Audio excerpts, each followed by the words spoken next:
Hello everyone, welcome back, and you are watching my YouTube channel Technical World.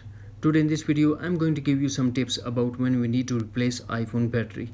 Before replacing iPhone battery, must watch this video until the end. So without wasting any time, let's get started, and before start please don't forget to subscribe. Number 1. Unexpected shutdown of your iPhone. If you're using your iPhone on 50% and suddenly it goes to 0% or iPhone goes turn off, this is time to replace iPhone battery.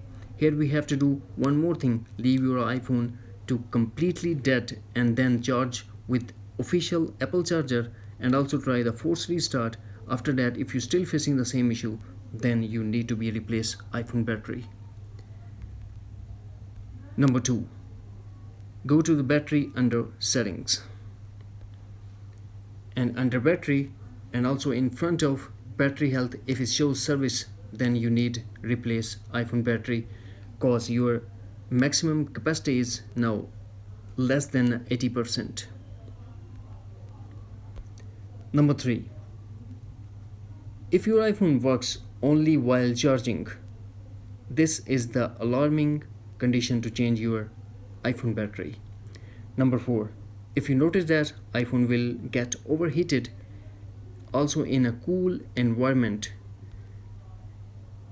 then you need to be replace iPhone battery. Finally, number 5.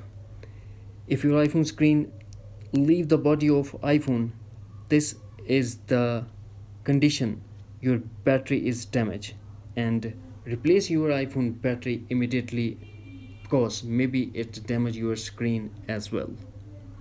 That's it. After watching this video, I hope you will all know when we need to replace iPhone battery.